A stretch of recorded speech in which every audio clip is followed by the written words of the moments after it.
Hello, so this is a pretty impromptu video. I've never really done a video like this before, and yes, I am totally ripping off Scott the Woz, Scott Stash, whatever. But I just got back from Japan, and I just want to talk about some of the games that I bought. Mainly games, there's some other things as well, but mostly just games. I went to Japan, my main sort of goal when it came to buying stuff was for games specifically, mostly focusing on exclusives, Japanese exclusives, or games that just never came out in Europe. So I'm just going to jump right into it, and I'm going to start from the oldest system to the newest. So first up, leading with a kind of weird one, we have Mother. So yeah, I don't own a Famicom. I don't own a Famicom. I just saw this and I just thought I had to have it. Beautiful red cartridge. I already own Mother 2 and 3. So I just thought it would make sense just to complete the trilogy. So yeah, this I got this in Retro Game Camp. It was probably my favorite shop that I went into. I'll probably talk about them as I go through this. But yeah, just thought I would start out with the Famicom game. The only one I own. I'll have to get a Famicom at some point. I first played Mother 1 there for the first time last year after playing Earthbound and Mother 3 years ago. Clunky ass game, probably better realized than Earthbound, in my opinion anyway. But still, you know, worth playing if you're a fan of the other games. Okay, so that was the only Famicom. Moving into Super Nintendo, or Super Famicom, there is a lot to go over here. I'm gonna put one specific one away for now. Okay. We're going to roll here. Japanese exclusives. Second Densetsu 3. So this is the sequel to Secret of Mana, for those who don't know. Only came out in Japan recently, well not recently anymore, but it did get an English release finally a couple of years ago, along with a remake. But it's just cool doing the original. I already own a Super Famicom. With my first paycheck, I don't know why, I was only like 17 at the time, but I was like, you know what, I'm just gonna buy a Super Famicom because the SNES is my favorite system, and Japanese games are really cheap. A lot of these games are really cheap. I spent most of my money on games, and I didn't really break the bank with any of them. I think there was like, I think about 3 that I did, but I really wanted them, so whatever. But yeah, this is just Second Densetsu 3. Okay, we're backpedaling on Japanese exclusives here. But I thought I would get... there were some games for my collection, for my SNES collection, that I didn't own yet. 2 key titles. I don't know why I didn't buy them in my initial sort of run. But Star Fox. I think this game has aged horribly, and I don't really like it, but it's a classic, and it is kind of impressive for its time. Star Fox 64 is a much better game. But this was only 480 yen, and I was like, okay, it's like 3 quid. Why the fuck not? So, of course I had to buy that. Leading into this other one, F-Zero. I love this long ass quote on the cartridge here. I think that's really fun. But yeah, this was just another one that I thought I would pick up. I've been kind of obsessed with F-Zero recently anyway. I played F-Zero GX like properly for the first time a couple months ago. I just absolutely fell in love with it. So, I mean, it just made sense for me to get this as well. Yeah, it's F-Zero. You know, again, done better in F-Zero X and especially F-Zero GX, but still, you know, classic fun game. Classic launch title for the Super Famicom and Super Nintendo. Okay, some more obscure ones here. Again, this one did release in Europe, but not America. There's some inconsistencies here, but I mean, whatever. Terra Enigma.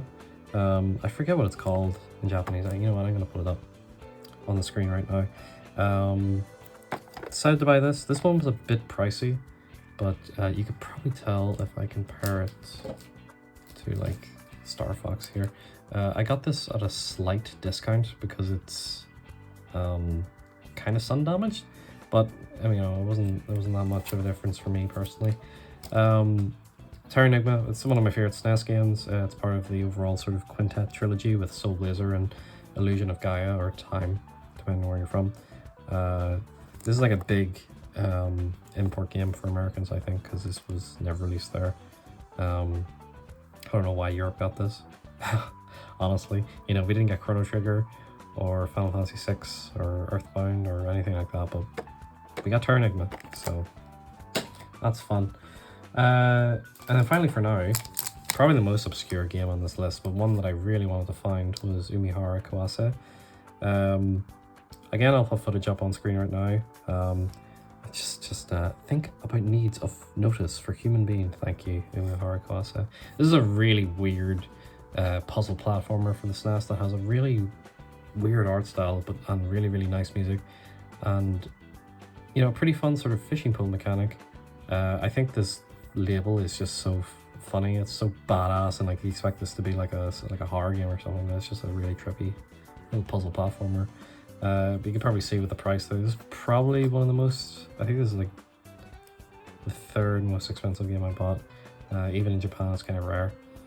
But yeah, this is a fun little game, and I saw it just hanging up, and this one I had to specifically ask for. I couldn't just take it off the shelf, but yeah, Umihara Kawase, fun game. Okay, so I have another Super Famicom game, but I'm gonna wait. Actually, I'm gonna show it off in a second. Okay, so I was waiting for this next Famicom game because I first have to introduce. I got Kirby's Dream Land 1 and 2, and of course, to go along with that, Kirby's Dream Land 3. This was one of my initial goals for collecting, or just buying stuff in Japan. I really wanted to get the original Kirby trilogy. This was surprisingly difficult to find. These two were easy. I had to wait until like my last day to find this, and I was almost thinking I wouldn't get it. And I thought it would be kind of lame if I couldn't complete the trilogy or whatever. But yeah, these did release in Europe. But you know, you don't need them to be in English in order to play them. So I decided to wait. For some reason, Kirby games in Europe are like really expensive. I don't know why. But yeah, I should be saying for all of these, but these are all in like pristine condition. Like, the Japanese really do take care of their stuff. But yeah, funny story with this one is that I did find it on my last day, digging through like bins of Super Famicom games, and I was so happy to finally find it.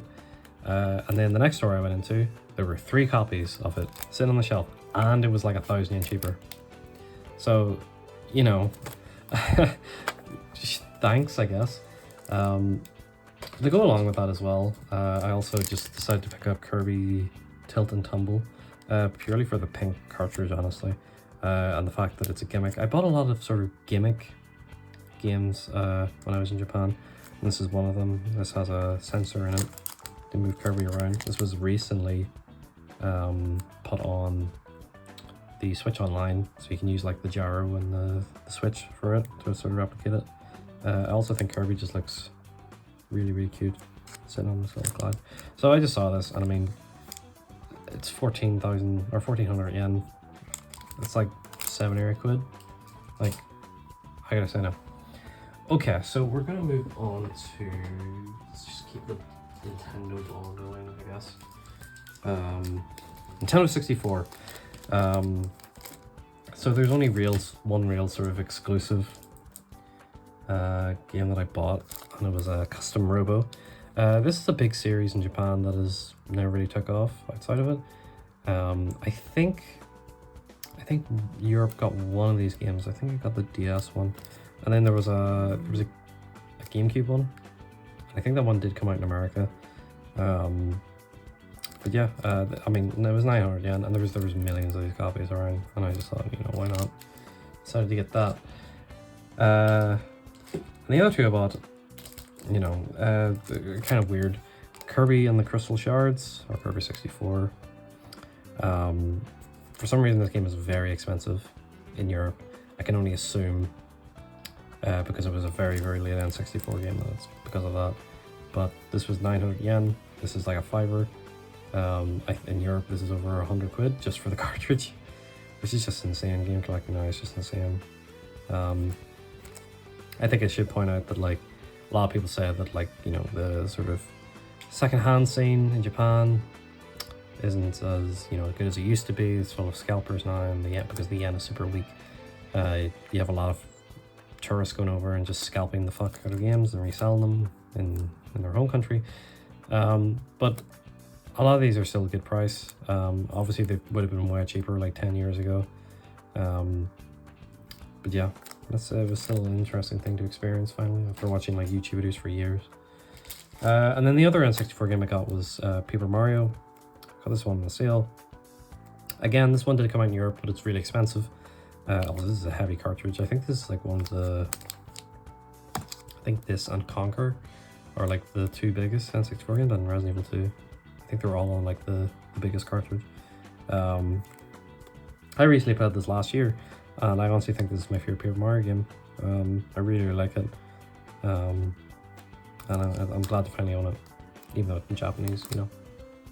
Like, I refuse to pay hundreds of pounds for any game. No game is worth that much.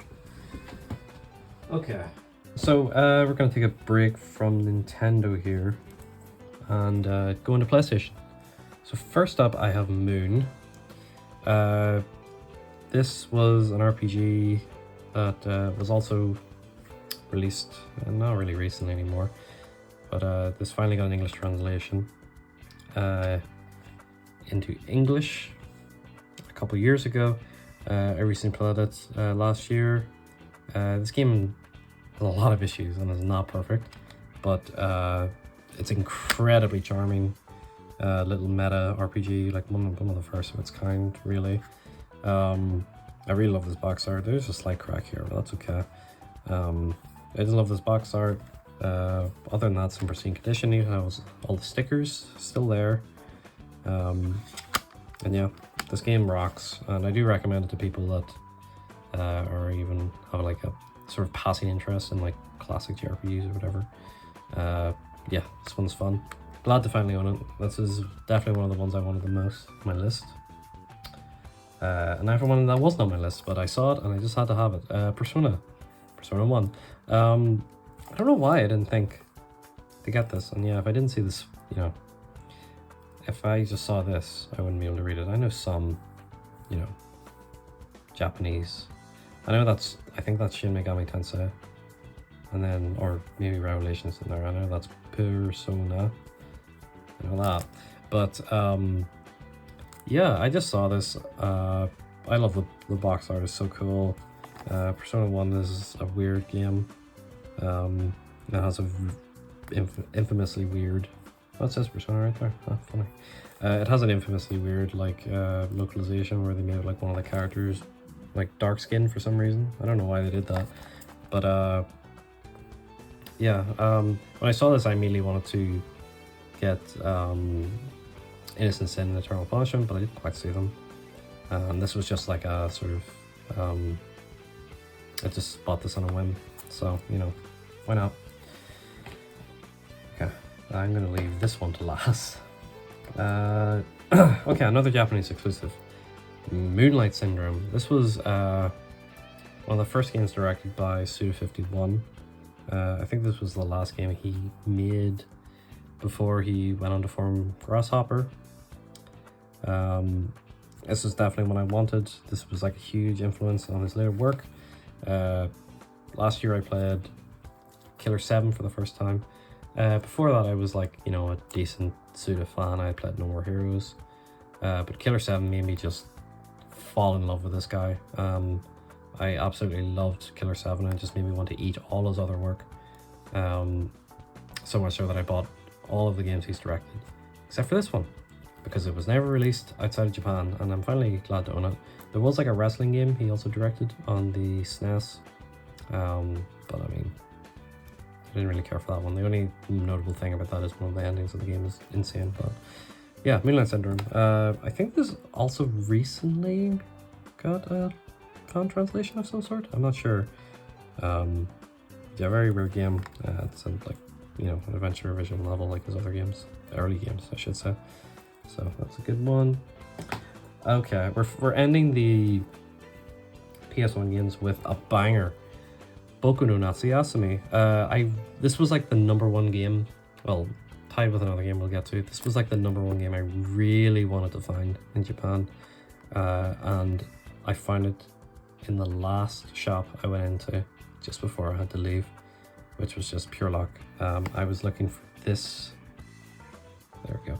This symbol the entire holiday. This is Boku no Natsuyasumi. I really wanted to find this. One of my favorite YouTube videos, if not my favorite YouTube video, is Tim Rogers' review of this game, which is it's just an excellent piece of video game like analysis and criticism. It's just fantastic, and I just really wanted this game. I just think it's so interesting, so unique, the endings and stuff, just the overall vibe, and I got this in pristine condition. Yeah, I'm really happy to open this. I saw plenty of Boku no Natsuyasumi 2s, and I was thinking of buying one just as like, oh, if I can't find this one, I'll buy 2, you know, whatever. The fact I didn't have to do that is great. So yeah, I'm very happy with this. Okay, so that's all of PlayStation. I guess we'll move on to PS2. We're going to continue this sort of Sony trail. So, I guess we'll start. What one will we start with? Let's start with this one because it's relevant to the second last game I mentioned. Flower, Sun and Rain. This is another game I recently played. I played the DS version of this because it's the only version of the game that's in English, and I think the DS version is very rough. The heart of the game is still there, but just graphically it just looks really bad. So I really wanted the PlayStation 2 original. Again, directed by Suda51, one of his earliest games, the sequel to the first Grasshopper game, The Silver Case, which was another game I really wanted to find. I did actually find it, but it was really expensive, so I just passed on it. You know, maybe next time I go to Japan I'll find it. But it was cool to get to finally see this and get the PS2 version. PS2 version never left Japan. I think the box art is just so cool. I think the European and American box art of the DS version is kind of shit compared to this, but yeah, really happy to own this. Okay, okay, sure, why not? We've got Gigantic Drive. This is better known in America as RAD, Robot Alchemic Drive. This is that meme game, I'm sure you've seen it on Twitter, but just the really early cheesy video game dubs. It's just out of context, it's hilarious, and I'm sure in context it's just equally as hilarious. Really want to own this game, it's very weird. I'm actually glad I looked it up beforehand because I didn't even know that it was called something different in Japan. I love the way it has this holy is the Lord of hosts, the whole earth is full of his glory just in the front. That's just fucking cool. This was one of the more expensive games, but this is just such a meme like Kusoge that I just really wanted to find, and I'm glad I did. Okay, we'll do one more obscure game before we go to another more popular one. Tulip. So this is I think this has been on my list for years. This game never came out in Europe. It came out in America like very late into the PS2 lifespan. This is another game made by not the entire team, but a lot of the people who worked on Moon, the original company, Lovely Lick. They like expanded and went into all sorts of directions after I think was it LOL, Lots of Love or something? Their like Dreamcast game, I think the company went under. So a lot of the people on the team went in different directions, and one of them made Tulip. I really want this game to get re-released. I think it got re-released on the PS3 in America, but yeah, again, Europe never got it. I never opened the other games. Oh, they're still in cellophane. Well, this one is in cellophane, so I can show you the inside. Again, really weird cover. The manual is just gorgeous. It's all in color. It has this sort of grid paper design. It has all the inserts. Like, this is just I'm so glad the Japanese keep their games so crisp. Also, this box art is one of my absolute favorites. I just think it's so pretty looking. Yeah, really got to own this one. I think this was the second most expensive game I bought. I think this was like 7,000 yen, which again, this is not expensive. That's only about 35 odd quid. So yeah, really happy to own this. And then finally we have Dragon Quest V. So I didn't actually know this until fairly recently that this game got like a full 3 remake on the PS2. This is my favorite Dragon Quest game. I originally played it on the DS, and I just thought this was such an oddity that I just had to have it. I think this does have a French translation as well, and I think a lot of this art here, I think, was made for this version and then later reused in the DS. So that's cool. Yeah, Arte Piazza made this. They made, I believe they made the remake of Dragon Quest VII on the 3DS as well, and also the remake of Super Mario RPG. So, you know, this is just so cool. I'm glad to own this one. I know Dragon Quest got many remakes. You had like 1, 2, and 3 on the Game Boy Color, and then 4 on the PlayStation. But I think they were all like, you know, they were still, you know, sprite based and like most of the same as the original, but this one was like a full 3D remake. Like it wasn't until Dragon Quest VII, like, did this come out 2004 or something? 2004, yeah. It wasn't until like Dragon Quest VII, like 10 years later, that like, a Dragon Quest game, like an older Dragon Quest game, got the same treatment. So I think that's really cool. So that's PS2. Makes logical sense to jump into 3. So yeah, PS3. I only have 2 of them, and pretty simple.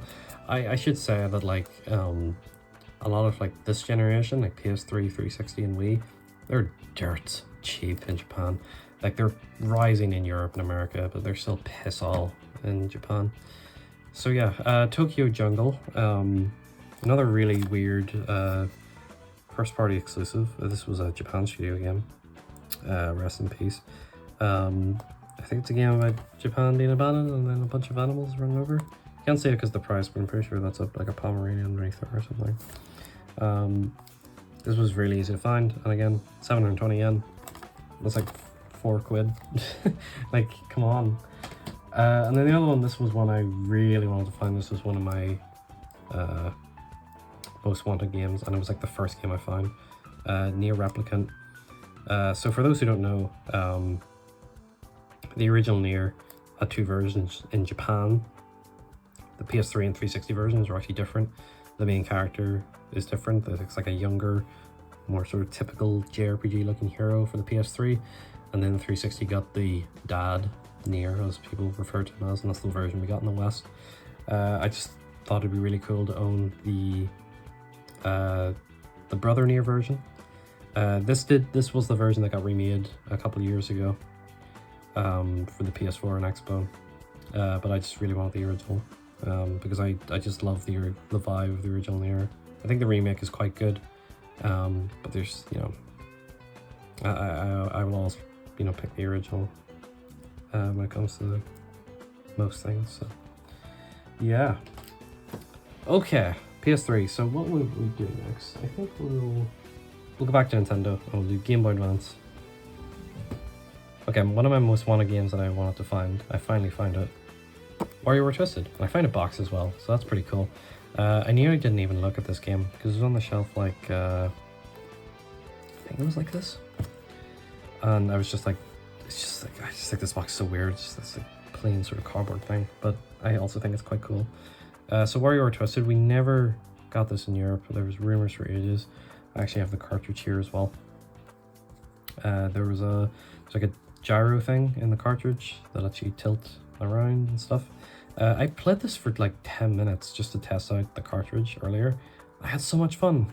There's even like a little like rumble feedback feature and like on a Game Boy Advance. Like, this is so cool. Really sad we didn't get this in Europe. I know a lot of people said this is like the best WarioWare game, and the fact that I got a box, I think, is just the cherry on top. So really big fan of that. Just to go along with that, I just decided to pick up the original WarioWare as well. I could have got this in English, but it was only 1,500 yen. You know, it was like, you know, 7 or 8 quid. I just thought, well, you know, why not? Like, these games, you don't really need to be in English to play, so there's that. Here's another gimmick one. Bulk tie. Again, this released in Europe, but it's just crazy expensive now. I got like a lot of, you know, gimmicky sort of cartridges, because I just, you know, I just love this shit. So Bulk tie has this had 3 games. I don't think the West received the 3rd one. But these, for those who don't know, there's a solar panel on this cartridge. It's sort of, I'm not quite sure. I think it like, you have some sort of weapon that requires like solar energy to power or something, and that's why you need to play it outside. I don't know, it's something cool. I just saw this cartridge hanging up and I was like, oh, I really want that. So I said, why not? And then finally, the original Rhythm Heaven. This was another big one I wanted to find, and I got the last copy of it in the shop that I went to. Only Japan got this. It's actually made by the same team that made WarioWare. They were on fire for the Game Boy Advance then. But yeah, this the minigames for this were remade in Mega Mix. I think that's what the 3DS one's called. I own and I've played all the Rhythm Heaven games, and I absolutely love these games so much. So to finally sit down and play the original, I'm so excited. I can't wait to play this. Okay, so that's Game Boy Advance. Let's move on to the DS. I think a lot of our heavy hitters is going to be on the DS. Okay, so the 3DS, or the DS, sorry, I should say. This was, I knew straight away when I made a list of games that I wanted to find in Japan. There were 3 in particular that was on my list. I think most people going to Japan, when they buy games, they are looking for Pokemon. And Pokemon games have just, it's just out of control, honestly. A lot of Pokemon games, especially in the DS, Game Boy Advance era, are just so damn expensive. And I managed to complete my Gens 1 through 3 collection just before COVID. And since then it's just sort of exploded and it's just been insane. So there were 3 games in particular that I did not own for years, and now I finally do. I'm very, very happy about it. So first of all, I got really lucky with this. I got Pokemon Soul Silver in the box, not with the Pokewalker though. That would have been a bit ridiculous. But I got it with the cardboard box and all the inserts. Everything is there, including the second back for the Pokewalker, just not the Pokewalker itself. But that's fine. I've wanted to own this for years. Heart Gold is my favorite Pokemon game. One of my favorite just one of my favorite games ever in general. And the fact I was able to get this with the box is kind of crazy. I got this in a backwoods book off that was very, very small and very unassuming. And I was just like, oh, sure, why not? I'll pop in here. And this was just there, you know. So happy to own this. This is going to look really, really nice with my Heart Gold box that I've kept as well.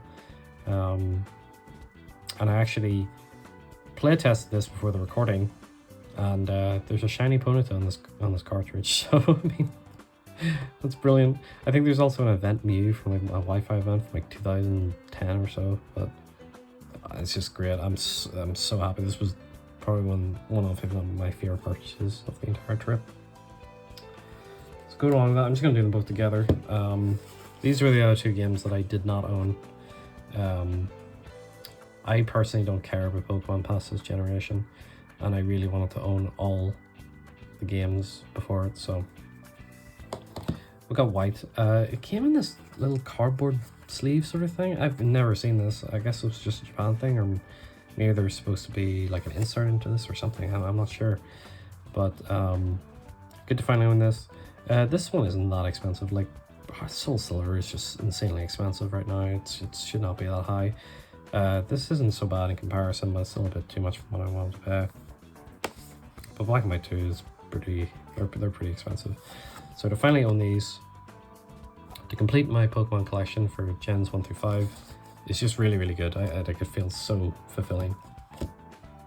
Okay, I'm gonna move on to our last batch of games, which is 3DS, and then I'm just going to show consoles and controllers that I bought. Okay, so 3DS. So unfortunately, the 3DS is region locked. I don't know why. They decided to, you know, make all their handhelds region free until the goddamn 3DS. But I mean, whatever. 3DS is pretty simple. They're all digital games that did release in Europe, but not physically. So we're gonna start off with this one. Shin Megami Tensei 4. Oh, it feels so good to own this. America and Japan got this physically. Europe did not. We only got it digitally. This is my favorite 3DS game. This was my first SMT game. Absolutely fell in love with it. Still love it to this day. It's probably tied with Nocturne as my favorite, actually. Really, really special game. Definitely my favorite game of the 3DS. Feels so good to finally have a physical version of this, and it was only like 1,000 yen or so it's kind of crazy. And then to go along with that, I guess I can just do all these at once. I got the Ace Attorney trilogy. These games individually are quite pricey now in Europe, and I just like this is how I experienced Ace Attorney first time, is that I got the trilogy digitally on the 3DS.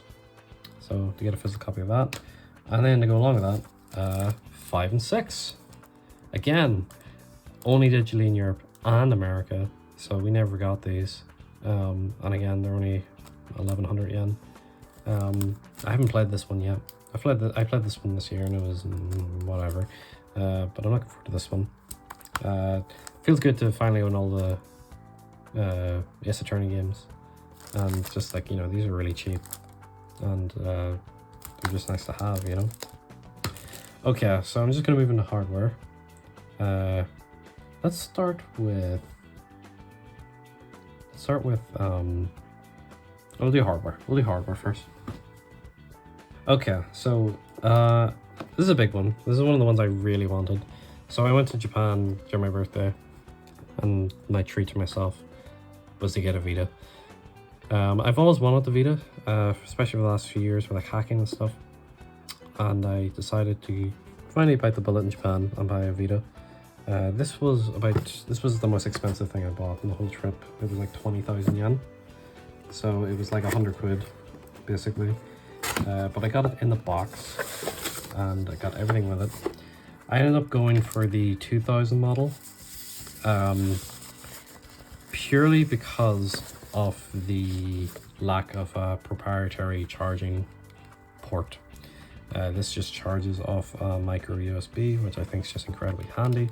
I know no OLED screen, but whatever, you know, like I'm not that big. I'm not gonna shit myself over that. And also it just, I know it's lighter as well because it just has a normal LCD screen. Oh, you can see my face, hello. Yeah, it just has a normal LCD screen, so it has better battery life, and it just feels good to finally own one. I'm modding the shit out of this soon, probably nearly after this recording, so finally good to own this. Okay, so an accidental purchase. It wasn't an accidental purchase. This was just something I saw, and I just said, I need this. I wasn't hunting for this specifically, but I saw it, and I just had to have it. The Game Boy Light. Yeah, so this was another thing that only came out in Japan. This is basically just a Game Boy Pocket with a backlight. Obviously, it's not a great backlight, but I just think this is just a really neat piece of Nintendo history. It only released in Japan, so it makes it inherently special. This wasn't that expensive. It is a tiny bit beaten up at the back, but it's mainly in the back, and there is some minor sort of screen damage here. But the games look pretty good in it. I'll probably put some footage over this. But yeah, no, it looks great, and it's just cool to finally own one. I thought I would never have one of these. I thought this would be, you know, like one of the hot ticket items in Japan. Like you can't see it anywhere, and it was in the book off near my hotel. So I was just like, you know, I just have to have this. Like if it stays there for another day, someone's definitely gonna buy it. So yeah, bought that. Okay, I'm gonna be back in a second with controllers.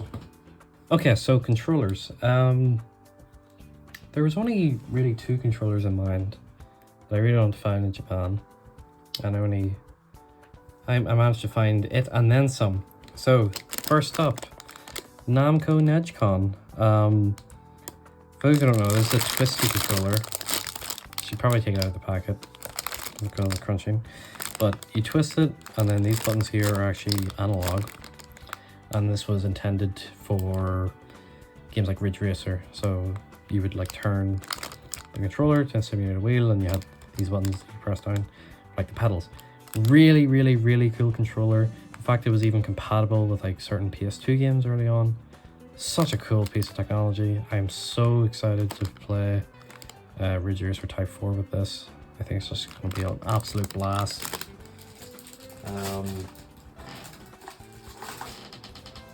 Next up we have the Famicom Switch controllers. This was pretty insane. Again, I didn't think I would find this so easily. This was like one of the first things I bought in a trader. Shout out. So these are basically the same as the ones we got. It's just the NES controllers, but this microphone actually fucking works, which is just so cool. So you can have voice chat. You can have the thing that like PlayStation has had for like 10 years at this point. With this handy dandy controller. Unfortunately, I was not able to find the 6-button Mega Drive controller. That was one I really wanted to find, but I just couldn't. Never came up. But to have these is really cool. I've always absolutely adored the Famicom color scheme. Like the red and gold just looks so nice. So yeah, really, really glad to own this one. Okay, and then finally, I don't even know if this will fit with my setup, but I'm just going to, I guess, briefly show it. Actually, I think it'll be okay. So I wasn't expecting to buy this. In fact, it completely slipped my mind to find something like this. Again, I didn't think I would. I saw it, knew immediately I had to have it. The Dragon Quest slime controller. This hopefully will not go over my setup, but this is a decent view of it, I guess. Yeah. So, this is a controller. I think he says it even here. He says like, I'm cute and I'm also a controller or something like that. So this was for the PS2. It was made, for Dragon Quest 8 specifically. But this is the PS2 version. I believe there's also a Switch and a PS4 version of this. The PS2 one was the first one to come out. This one was surprisingly cheap. It was only 6,000 yen because there's some like, I guess, surface issues with the box, like this stuff up here, and can't really see it on camera, but this is sort of sun damage, I guess. Like this is meant to be like pure white, and there are sort of like minor like scuffs on the box, but like otherwise, you know, it's still in the box, so like inside is like mint condition. I don't know if I even want to open this, honestly. I got this in Mandrake, which was such a cool shop. There's so many of them. But I saw this, needed to know I had to have it. See, I would keep it like, open and use and stuff, but this is the kind of box that you need to fucking cut open. I hate these types of boxes. So I don't even know if I want to open it. I probably will, but I'm gonna feel really bad about it. Okay.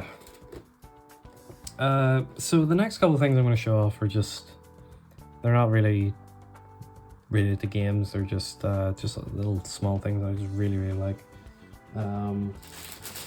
First of all,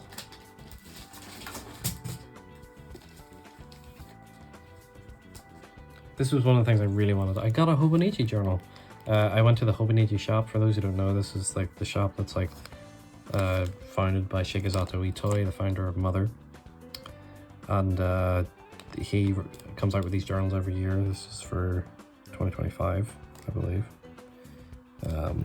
Shit says so somewhere. Aye, it says down here, 2025. Cool. And like a lot of them are Mother themed, so I just thought it'd be really cool. I'm a big Earthbound Mother 3 fan, so I just like really, really, really wanted this.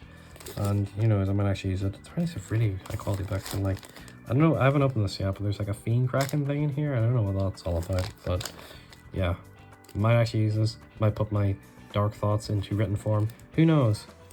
It's fun.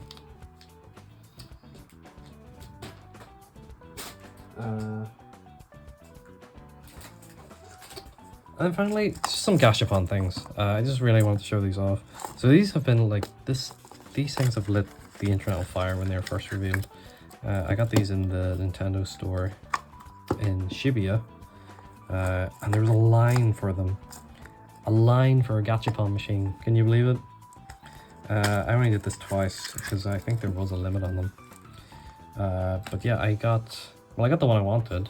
I wanted the SNES one, and these are like indistinguishable from like actual buttons. Like they feel exactly as you remember. Like I used to always do this. I hit these two X and Y buttons a lot, and I just love the like. This is a circle. The GameCube wasn't really shaped like this, but the SNES controller was kind of shaped like this sort of circle thing. It's like two circle things that were connected together. These are really, really, really cool, and they were only like 500 yen for a go, and they're like really high quality. You honestly don't even need like this sort of keychain thing on it. Like it's just like a cool sort of fidget toy in itself. Yeah, these are awesome. I'm really, really glad to own these. And finally, this is just a very minor thing, but I just managed to own, or finally get, all of these Shin Megami Tensei demons by complete accident. So I did one of these initially in Japan. It was like the first. God, these are a pain in the ass to open. Do I have any knife on me? Okay. So yeah, like this was the first gachapon thing I did in Japan. I grossly underestimated the amount of gachapon machines in Japan. But I initially did this, and I got Jack Frost first. This isn't Jack Frost. This is Jack-o'-lantern, or Pyro Jack, if you want to call him that. You can call him that. We didn't have the character space to call him Jack-o'-lantern and so on. But anyway, yeah.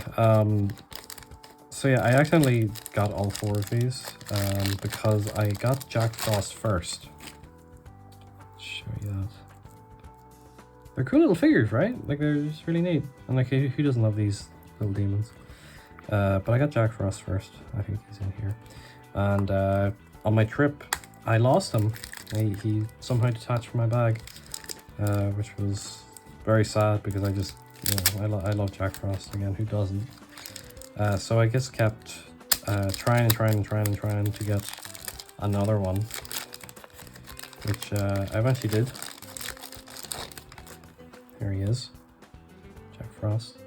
Just cool little figures, right? Like you would think that like gachapon machines would still be big here outside of Japan because they're practically non-existent outside of it.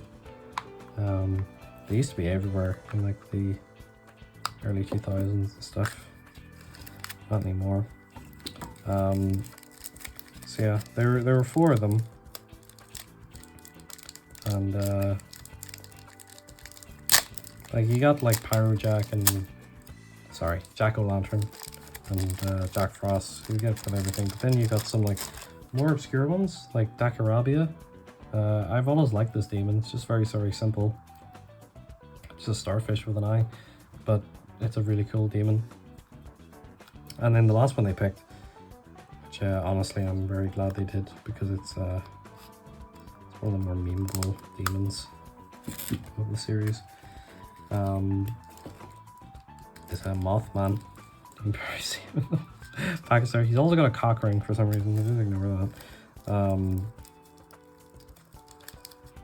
But yeah, come out of this plastic prison. Japan loves the amount of plastic that they use. It's actually shocking how much plastic they still use over there. I was thankful for the paper straws stuff, I must admit. Or the lack of paper straws, I should say. But yeah, Mothman. His feet are a bit warped up. I doubt he can stand anyway. Can I get him to stand? Probably can. But yeah, I just thought these were cool. A lot of the gachapon stuff in Japan, I think, is like 90% of it is tat. They're like little badges. They're mostly little badges or keychains or whatever. But when I want a keychain, I want something like this. Just a little mold of a character that just looks really good and is well painted. And they are well painted, you know? Like, I think they're just even printed on. And I get these up high quality. Right, there you go. Look at Mothman's fucking face. They're just cute little moles, right? And I just like, I was so sad initially when I lost Jack Frost. So to have him back, it's great. Like, who doesn't love this guy, you know? I did end up getting like 1 trillion doubles of this guy. But I mean, I'd rather have 1 trillion doubles of him than like most of the other shit that I saw. How many ever got 1 deck Arabia? So that's fun. But yeah, anyway, that's just it for this little impromptu recording thing. I just wanted to share my experiences and just what I bought and the sort of stories that went along with it. I had a brilliant time in Japan. Highly recommend you go in any way you can. It's just, there's so much stuff to see. It's just insane. Like, but yeah, I'll see you guys later, I guess. I don't know if I'll do another one of these, but this was fun. So cheers, guys.